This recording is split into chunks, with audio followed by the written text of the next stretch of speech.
Good morning.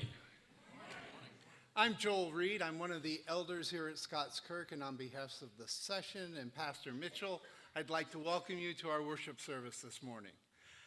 The announcements are as found in your bulletin. We do want to make note of an event coming up next week. It's Reverend Lee Shelnut is moving into a ministry called Barnabas Ministries, and he is going to come and do a presentation on that. It's a ministry to Muslims, and so it'll be a very interesting time. And as part of that, we are doing a family meal at 5 o'clock here at the church next Sunday night. And we are asking if you could bring a soup, a salad, or a dessert. Now, the sign-up sheet is in the back, and to make sure that we have a good spread, we want to make sure we get everybody's name on the sign-up sheet. So if you're planning on attending, please go ahead and sign up on the sign-up sheet. If you don't sign up on the sign-up sheet, it doesn't mean you can't come. We will still love to have you here. It'll be a great time to hear from Pastor Shelnut, and he is a very interesting gentleman, and it'll be a great time to spend time with him. Other things we have is the women's Bible study, the men's Berean study. And if you are so inclined, please see Barbara about signing up for the nursery. We still have a need for people to staff the nursery during worship service. So if you have that talent, please see Barbara. And with that, let's take a few moments to prepare our hearts for worship.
Our call to worship today comes from Psalm 95, verses 1 through 7.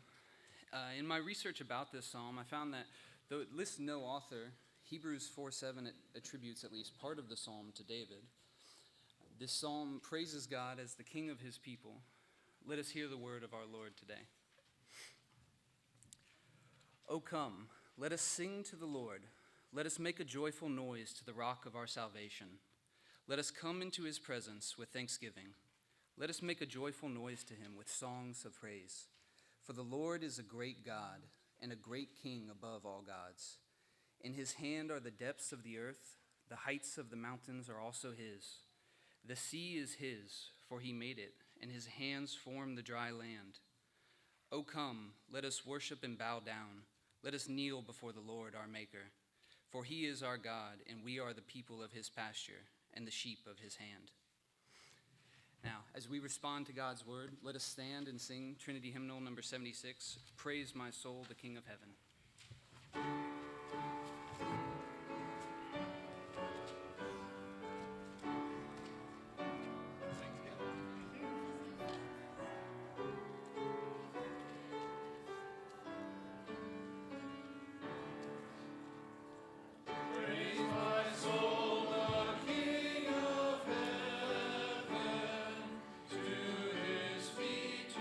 Tribute bring, ransomed, healed,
Let us pray. O Father, Son, and Holy Spirit, we come to you today to worship you for who you are and for what you have done. There is no one like you, for by your word you summoned forth all creation, and by your word you have reanimated our cold and lifeless hearts. Ransomed, healed, restored, forgiven, who like me your praise should sing? O Father, there is nothing that we could give you that you cannot perfectly give yourself. Yet by your goodwill you have chosen to create us so that we may glorify you. And so, our great King, we come before you now because you are awesome and worthy to be praised. Your glory reigns from age to age. May your Spirit move among us today, that we may worship you in spirit and in truth. May you illumine our minds that we may rightly understand your teaching, and in one voice may your church magnify the name of our Lord, Jesus Christ, who taught his disciples to pray, saying, Our Father, who art in heaven, hallowed be thy name. Thy kingdom come, thy will be done, on earth as it is in heaven. Give us this day our daily bread, and forgive us our trespasses, as we forgive our debtors. And lead us not into temptation, but deliver us from evil. For thine is the kingdom, and the power, and the glory forever. Amen. You may be seated.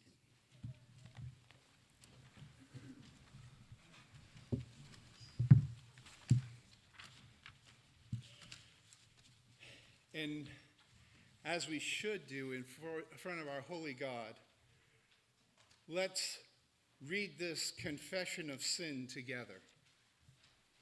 O most merciful God, Father of our Lord Jesus Christ, who pardons all that repent and truly turn to you, we humbly confess our sins and implore you for your mercy. We have not loved you with pure heart fervently, neither have we loved our neighbors as ourselves. We have not done justly, nor loved mercy, nor walked humbly with you, our God. Have mercy upon us now, Lord, according to your loving kindness, according to the multitude of your tender mercies.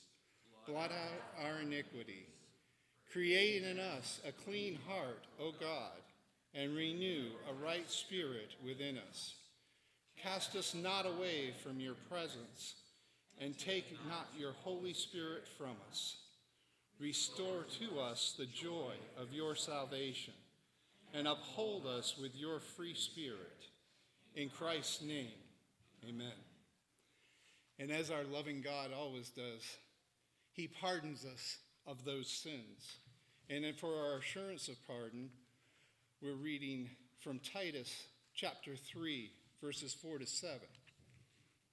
But when the goodness and loving kindness of God our Savior appeared, he saved us, not because of works done by us in righteousness, but according to his own mercy, by the washing of regeneration and renewal of the Holy Spirit, whom he poured out on us richly through Jesus Christ our Savior, so that being justified by his grace, we might become heirs according to the hope of eternal life.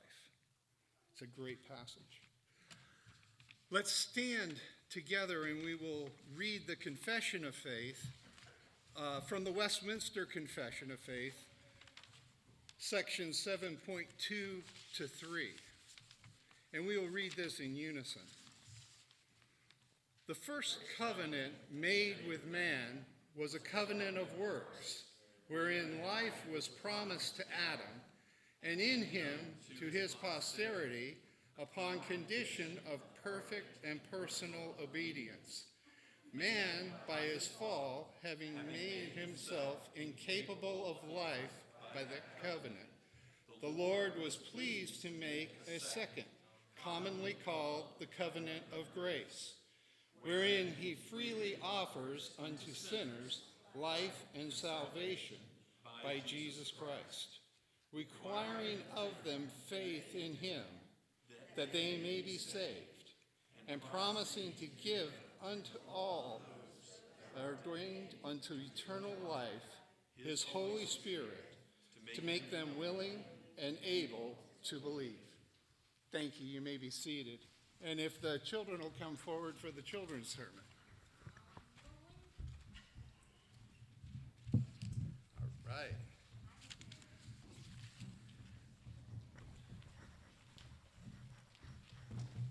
Right. So, I see a lot of straight faces, see a lot of serious faces. It's time for some knock-knock jokes. Okay? I love jokes. You love jokes? They make you laugh? Okay. Knock, knock. Come on. Who's there, right? Doris. Doris who? Door's locked. There's no way I'm knocking. Okay. Almost. Almost. Knock, knock. A door. A door is between us. Please open up. Gosh, I must not be very good at the delivery here. So, knock, knock. Let us. Let us in. It's cold out here. Now, we're having all these knock-knock jokes talking about a door, right? Well, in our Bible lesson today, we're going to hear Jesus talk about a door, and it's a narrow door. He talks about it being a narrow door versus a wide gate. And do you know what else? Jesus says, I am the door. In John, he says, I am the door. So Jesus is telling us that he is a narrow door, and that is the only entrance to heaven is through him. And he sees fit to open our eyes to realize that he is the Savior and the only way that we get to heaven. All right, you ready to be one more joke and see if we can all laugh before we leave? Knock, knock. Orange. Aren't you glad that Jesus came to save us? Isn't that great? Let's pray. Dear Heavenly Father, we thank you that you did send your Son to pay a price we couldn't pay, to rise victoriously on the third day, just so that we could be your people, your sons and daughters. Father, there is no way for us to say thank you, but thank you. In Jesus' name we pray. Amen.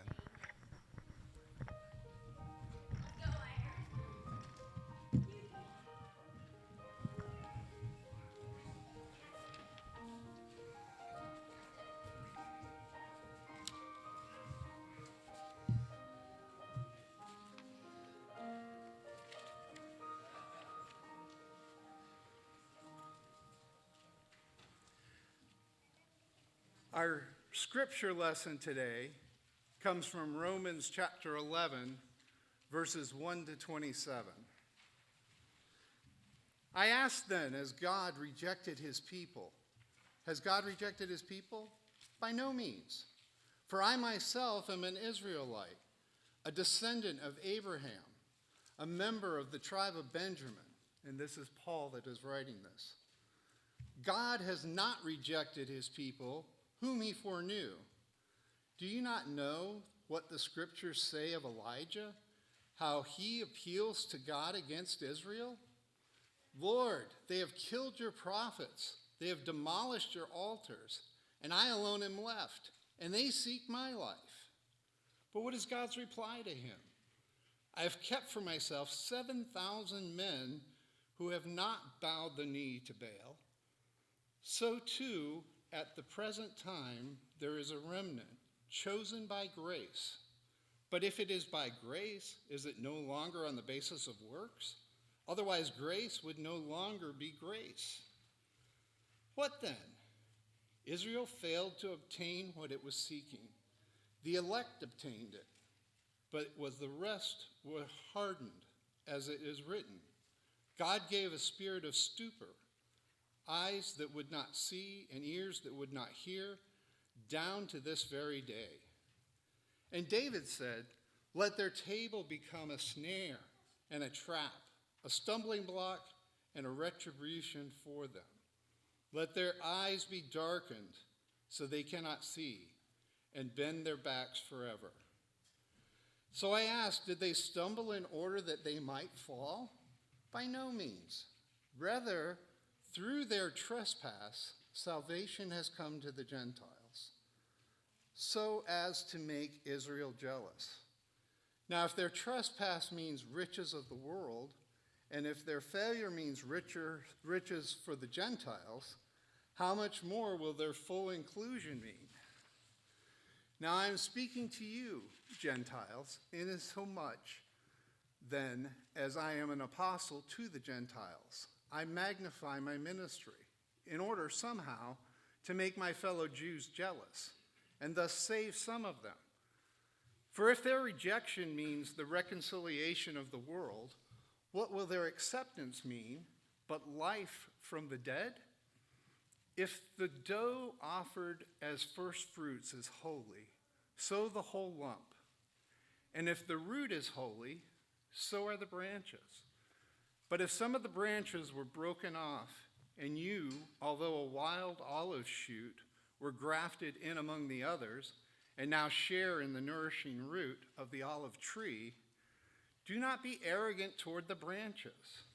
If you are, remember, it is not you who support the root, but the root that supports you. Then you will say, branches are broken off so that I may be grafted in. That is true. They were broken off because of their unbelief. But you stand fast through faith.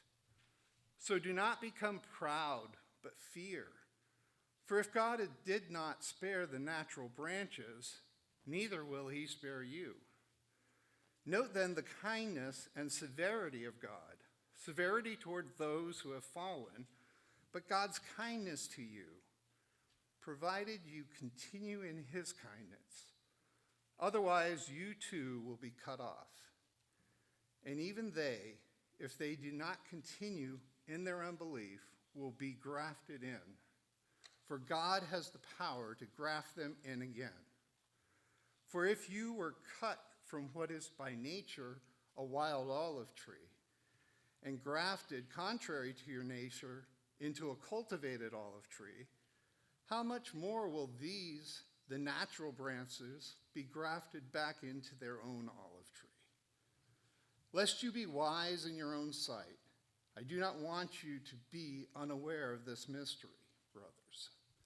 A partial hardening has come upon Israel, until the fullness of the Gentiles has come in. And in this way, all Israel will be saved, as it is written.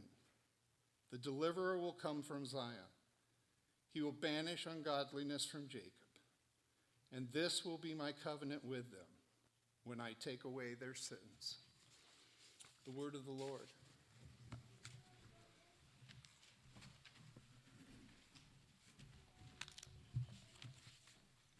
Let us go before the Lord once again in prayer. O gracious Heavenly Father, our Creator, the one who spoke this world into existence, your name is great and greatly to be praised. How majestic is your name in all the earth. Even as the angels proclaim, holy, holy, holy is the Lord God Almighty, who was and who is to come. You have brought us into your house today that we might lift our voices and proclaim the same. Because you, by your grace, have made us sons and daughters of the Most High. O Lord, teach us by your word. Humble us.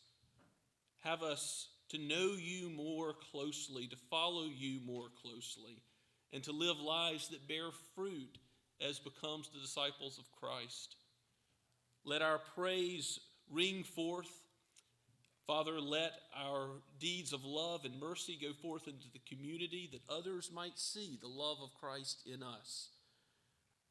Bless the work of the mercy team, the mercy ministry of the diaconates and the various teams of the church as they get underway with their new charters and new membership. Father, give us a culture of evangelism and discipleship, of raising up youth to follow you. We thank you for the ministry of Clarkin and the retreat that was recently held and those who've attended. May that word that was preached bear much fruit, even in the days ahead. Bless those parents who are seeking to raise up children, the nurture and admonition of you. May we as a body aid in the influence of your word upon their lives, and particularly bless those that you've given the great task of being a mother and father to these young souls. Give them wisdom and, Lord, lead them in their own example, in their own walk. Father, we pray that you would bless the marriages of this church. Would you draw husbands and wives closer to one another, even as Christ has forgiven us. May we forgive one another. Lord, give us a love within the body that is a testimony to Christ's love, that we would be known for how we treat one another and also the watching world. Father, we pray that you would break the bow, shatter the spear, burn the chariot with fire, cause wars to cease on the earth, even as we know you are the King of kings and Lord of lords, that no man, no matter how powerful, does anything outside of your sovereign grasp. We live and move and have our being because of your power. We pray for those involved in the war in Ukraine and for authorities in Russia. We know that you can bring these things to an end. And so we beseech you, Lord, to bring about peace, that we would not have any further escalation to this war. And may your gospel go forward in the midst of these very difficult circumstances.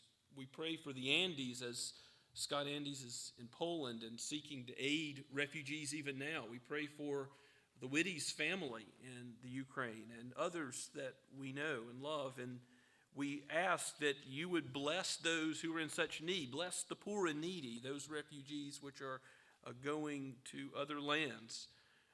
And Lord, we ask for you to defend those who are protecting their own homes. We pray all of this, knowing that you are a gracious God who has given everlasting life, life that goes beyond this world and into another where there will be no crying or tears. There would be no more anything that is wrong in that kingdom. All things will be corrected. Every injustice will be stopped, and we will behold the face of Christ. We will know you as you are then, O Lord, and we will behold your glory forever and ever. We thank you for every nation, tribe, and tongue which comes to know the Lord Jesus. And we pray for your kingdom as it's going forward, not only here, but around the world. We thank you, Father, how you're bringing the gospel again to Wales and Germany, places that once were bright with the glow of the Reformation, but now have grown dim, and many do not know your word or the preaching of it.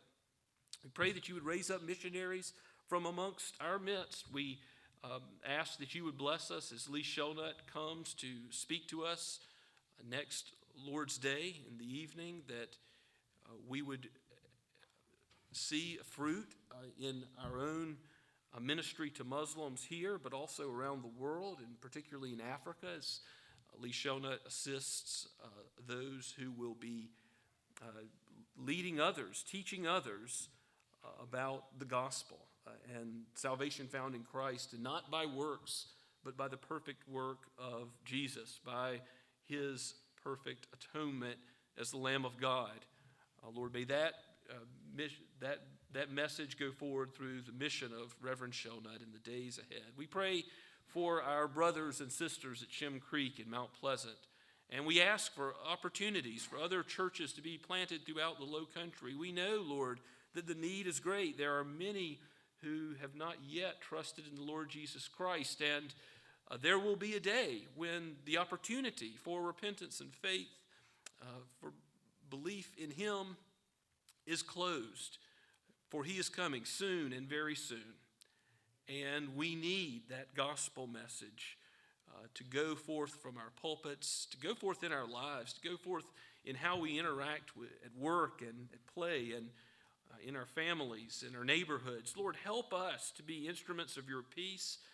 Give us the words to speak in humility, with meekness, but with respect and with conviction that Christ is the way. He is the door. He is the only vine that will lead to eternal life. May we be shepherded by his gracious hand even now. Lord, you know your flock, and we know you, and we will know you forever. How encouraging that is. Now lead us in the way everlasting, we pray. In Jesus' name, amen. And now let us stand and sing praise to our God once again in Blue Notebook number 35, God of Grace.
Let us pray.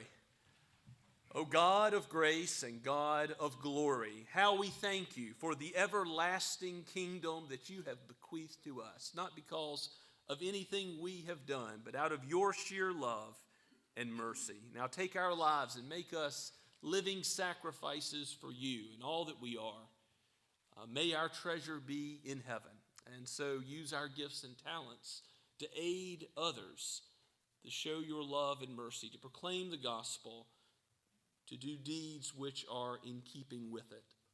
And Lord, bless these tithes and offerings, that no man would be glorified, no human being, no denomination here on earth, but your kingdom, your name lifted up, and your praise proclaimed, now and forever.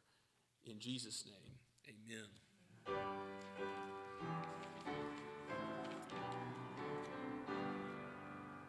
Praise God from whom all blessings flow. Praise him, all creatures here below. Praise him above the heavenly host. Praise Father, Son,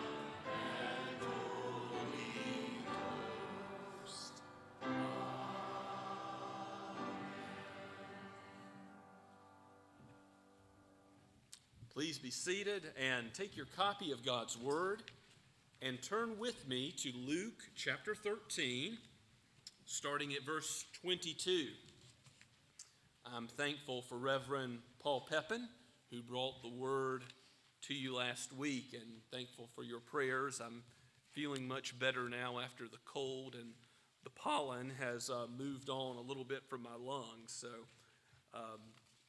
this morning we're going to look at the next section of Luke's gospel after Jesus has been teaching about the kingdom, how it grows, how it expands, and how repentance is necessary. If we're not to perish, if we're to have life in Christ, we must have repentance and faith in Him. These have been the themes earlier in chapter 13. And now, this famous passage, starting at verse 22, going on down through verse 30, about how Christ is the narrow door. Let us give our attention to God's Word. This is penned by Luke the physician. It's breathed out by God the Holy Spirit for each of us and for the church in all ages. He, that is Jesus, went on his way through towns and villages, teaching and journeying toward Jerusalem. And someone said to him, Lord, will those who are saved be few? And he said to them, strive to enter through the narrow door. For many, I tell you, will seek to enter and will not be able. When the master of the house has risen and shut the door, and you begin to stand outside and to knock at the door, saying, Lord, open to us, then he will answer you, I do not know where you come from. Then you will begin to say, we ate and drank in your presence and you taught in our streets. But he will say, I tell you, I do not know where you come from. Depart from me, all you workers of evil. In that place there will be weeping and gnashing of teeth when you see Abraham and Isaac and Jacob and all the prophets in the kingdom of God, but you yourselves cast out. And people will come from east and west and from north and south and recline at table in the kingdom of God. And behold, some are last who will be first, and some are first who will be last. Let us pray and ask for God's blessing. O Holy Spirit, help us to understand your word aright, to know Christ, to know him as Savior. I pray that if any have not yet come to know him, you would bring them into your kingdom by giving them that new birth. And for those of your flock who have trusted in Christ now or long ago, Lord, give us a new sense of his shepherding care, his change wrought by your Holy Spirit in our hearts in this life, even as one day he will make us perfect, and we will dwell with him and many others in your kingdom, beholding your face forever. For we pray this in Jesus' name, amen. Jesus is asked a question, a common question that the scribes were wrestling with, much like what are the greatest commandments, as Jesus answered elsewhere. How many will be saved, they wanted to know. Will it be all of Israel, all ethnic Jews? That was the common opinion of many scribes, and we have that written in the Mishnah in Sanhedrin 10:1. It basically says all of ethnic Jewish descent will be saved. And that was what many rabbis, many scribes, many lawyers of the Jewish leadership believed. But Jesus answers this question about how many will be in the kingdom. What is the kingdom like? It's like a mustard seed. It's like leaven in the dough that's expanding. So Jesus has just talked about the kingdom marching forward. And then somebody asks, how big will it be? Will it be all the Jews or just some of the Jews? And what they weren't thinking about is every nation, tribe, and tongue. All of the Gentiles that Jesus is just about to bring in. What God is about to do throughout the world in this vast mushroom cloud as his kingdom explodes through all the known world. And we'll see how Jesus answers the question and really points back to the Old Testament and what it's always taught about those who are outside of Israel. I want you to go back and look at verse 22. As Jesus answers this question, he's journeying through towns, villages. He's teaching. He's doing what he needs to do on the way to Jerusalem. Why is he going to Jerusalem? He set his face as a flint towards the city of Jerusalem. We've already talked about this. His mission was to give his life as a ransom for many. He has set his face towards Jerusalem because he's going to die. He's going to lay down his life for his sheep. And as he's on that road, someone's talking about what he's going to do, salvation. Those who are going to be saved, how are they going to be saved at all? Through Christ, by grace and mercy in his finished work, in his atoning death. And someone asks this question, Lord, will those who are saved be few? Look at Christ's response in verse 24. Strive to enter through the narrow door. For many, I tell you, will seek to enter and not be able. When the master of the house has risen and shut the door, they'll be standing outside, knocking, saying, Lord, open to us. And he'll answer, I do not know where you come from. And they'll say, we ate and drank in your presence and taught in your streets. But he'll say, I do not know you. Depart from me, you workers of iniquity, of evil. This reminds you of what Jesus said on the Sermon on the Mount of those who will say, Lord, Lord, use this intimate address, but they never knew Jesus. And this is true of the scribes and the Pharisees who are claiming the old covenant as their own, who are claiming knowledge of God, but they are not truly connected with Christ. Christ is going against certainly the culture of our own day and the culture of his day, which implores men to be broad-minded. He says he's the way, the truth, and the life. No one comes to the Father except through him. He is the narrow door, and it's an image of a banquet feast where once the guests are inside, that door is shut, and then even though people might be begging to get in afterward, there's no opportunity to do so. Jesus has already said, repent or perish, for the time is coming when the opportunity for repentance and faith in him will be ended. When he comes again in judgment, he will separate sheep from goats. It says in Matthew 25, he will judge all those who are either in their sins or in him for salvation. He knows his own sheep. His sheep know him. But those who are standing outside and knocking at the day of judgment, for them it will be too late. There will only be a time of disappointment, anger, frustration, weeping and gnashing of teeth. That picture of hell that Jesus gives here in this text, he gives elsewhere also, showing how those who will be eternally separated from the blessing face of God will indeed know frustration and pain in that foolish decision to not trust in his only beloved Son. So Jesus gives an answer which doesn't really deal with the numbers question. I hope you notice. Will there be few that are saved? Well, many will try to enter in too late, he says. There'll be those branches that are cut off. These Israelites that rejected Jesus and on the judgment day then know their mistake. They will be going down the broad way that leads to destruction. But there is a narrow door. There is Jesus himself. He is the door, John 10:8 says. He is the gate, the way of salvation. And if you enter through him, you will be saved. You will go in and out and find green pastures, John puts it. You'll know life with Christ here in this world, and you'll know life everlastingly in the next. You'll know what it means to truly live through Jesus.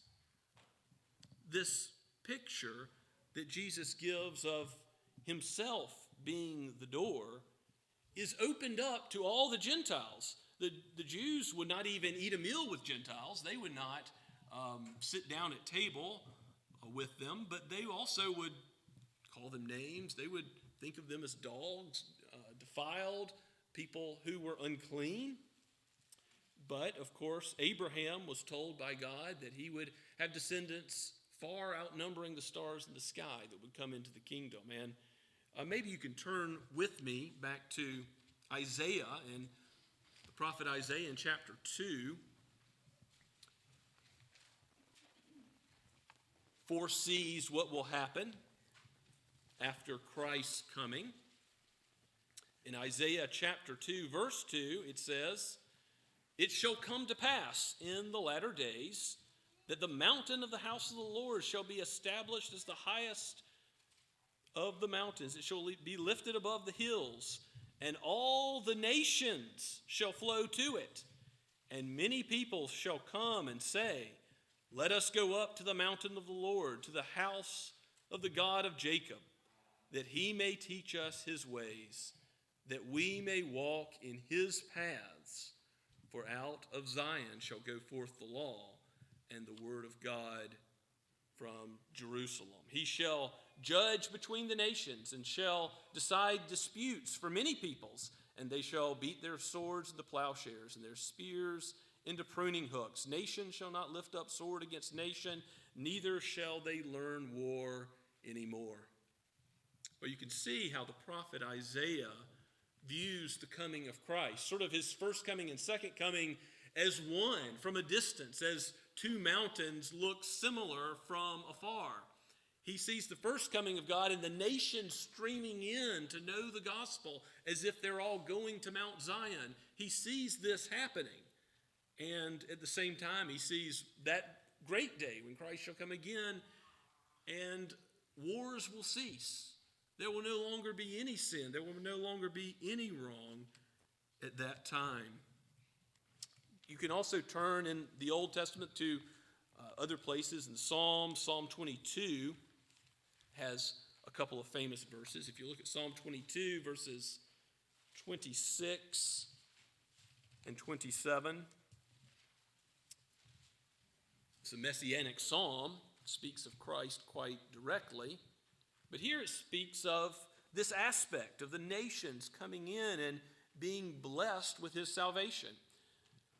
Psalm 22, verse 26, "The afflicted shall eat and be satisfied.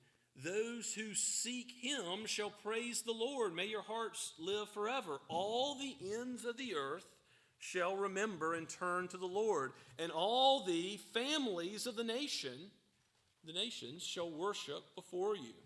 For kingship belongs to the Lord, and he rules over the nations." The Old Testament look forward to what Jesus says in verse 28 of our text in Luke.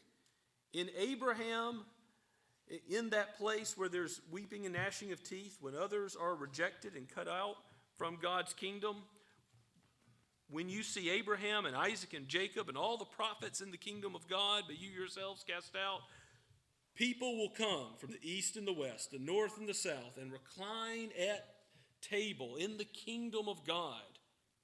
And behold, some who are last will be first, and some are first who will be last. So some of these scribes and Pharisees that put themselves first, what will they be? They will be last. But the poor, the lepers, the maimed, those that were possessed by demons, prostitutes, those who were welcomed into God's kingdom because he granted them repentance and faith in his beloved Son. They will be welcomed into the kingdom, and not only from Israel, but from every nation, tongue, and tribe. This text is important because it reminds us that we ourselves, many of us, are the fulfillment of this truth that the Gentiles will be grafted in, as Paul in Romans chapter 11, as we read earlier today, argues. It's not all Israel who were of Israel. Spiritual Israel, the continuity between the old covenant and the new, is from those faithful prophets, Abraham, Isaac, and Jacob, and to what Christ taught, and how he rightly interpreted the law, and how he rightly pointed us to the gospel, to himself.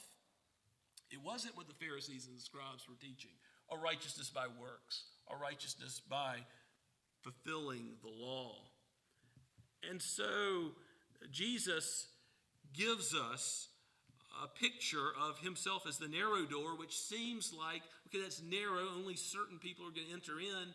But then he ends this discussion and this question saying, well, Gentiles are going to stream in. They're going to come from every direction. So will the number be great or small? You know what the Jehovah's Witnesses do with that, right?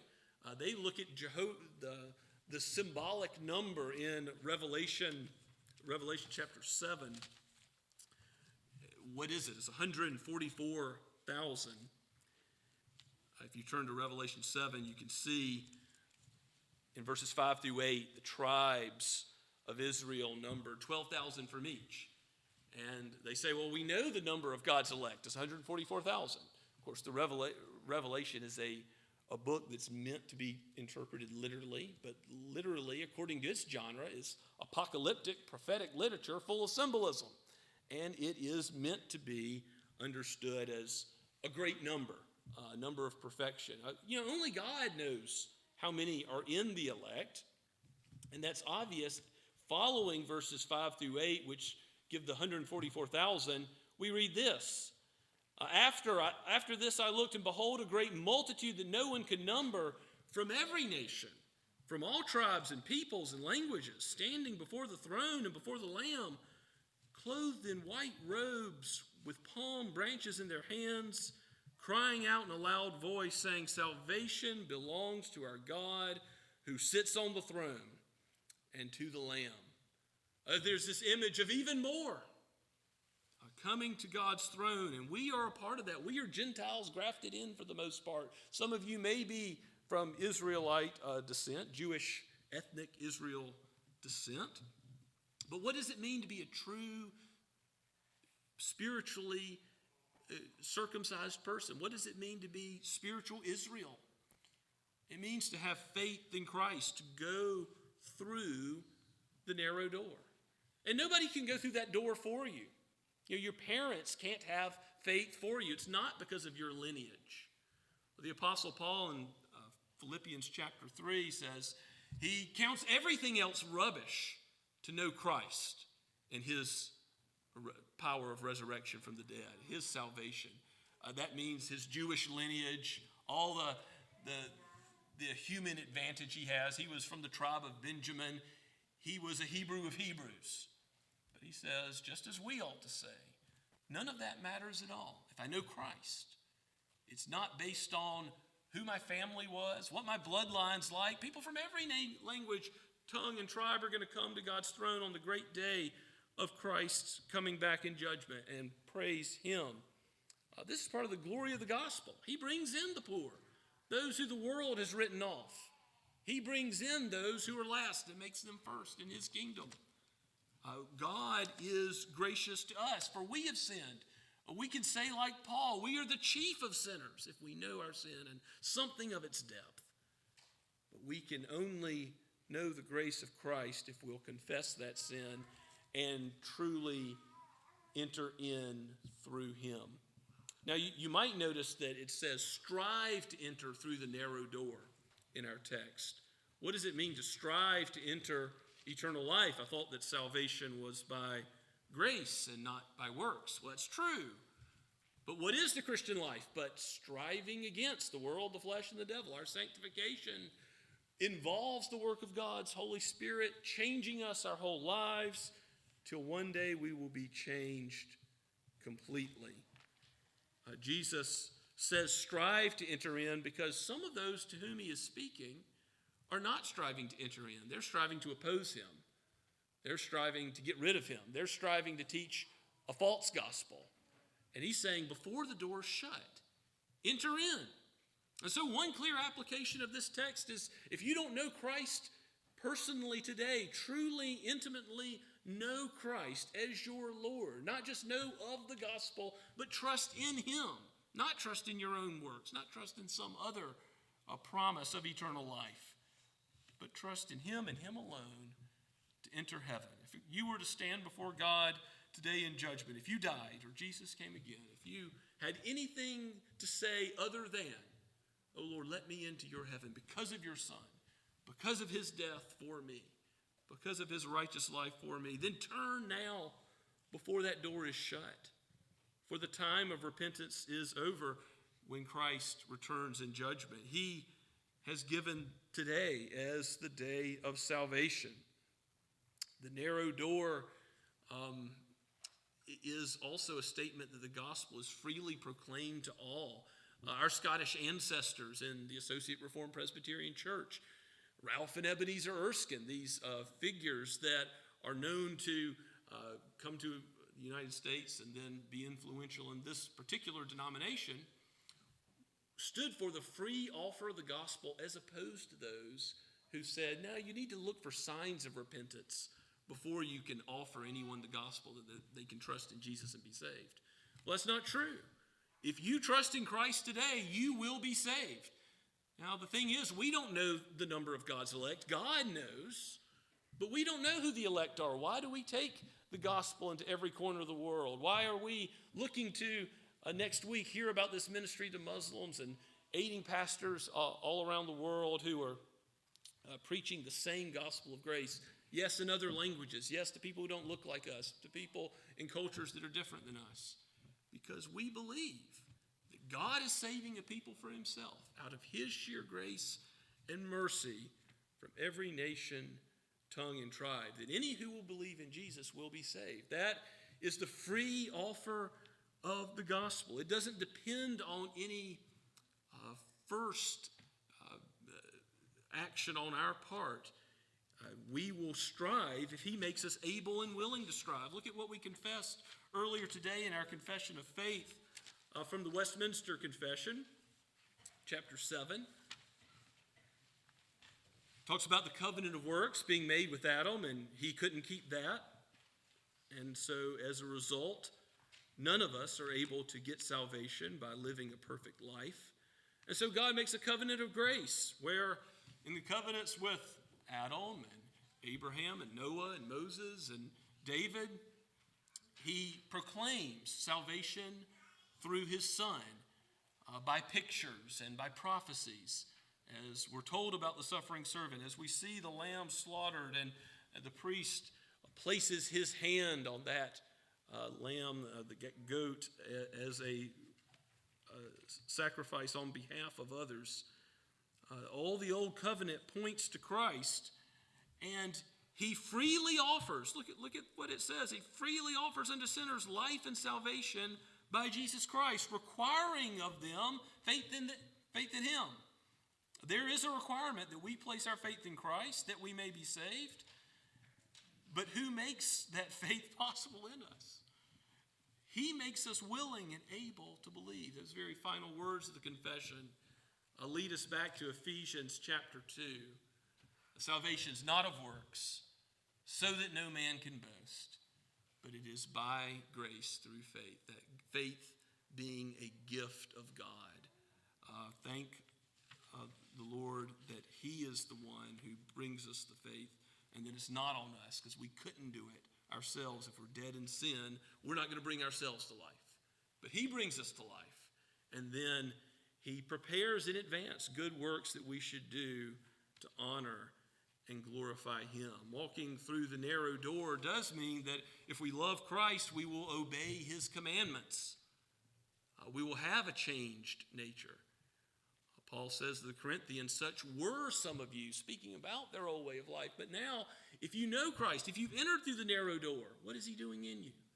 He's sanctifying you. He's making you more and more like Jesus until the day he comes again. Let us praise him for his work in bringing us to Christ, to come through that narrow door. And yes, as our good shepherd, as the great shepherd of the sheep, Jesus will lead each of us all the way home. If he's begun a work in you, he who has begun it will be faithful to bring it to completion on the day of Christ Jesus. Let's pray together. Our Father in heaven, we thank you for your word. How we need to be reminded that this world is passing away very soon. We do not know the day or the hour, but we know that Jesus will return in judgment. Of that we are sure. For your word proclaims it, your Son proclaims it with certainty.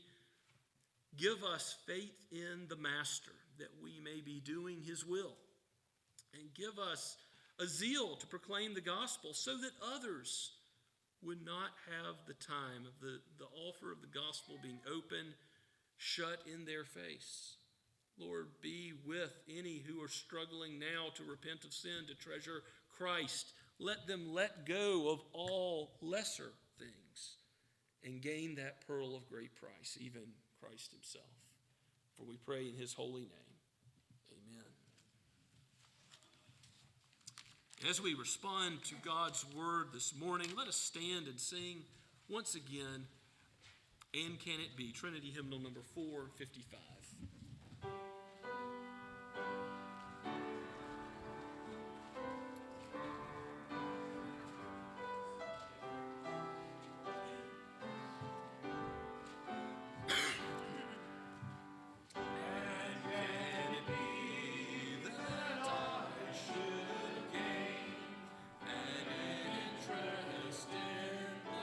Savior's blood, died he for me.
Now go with the blessing of God himself.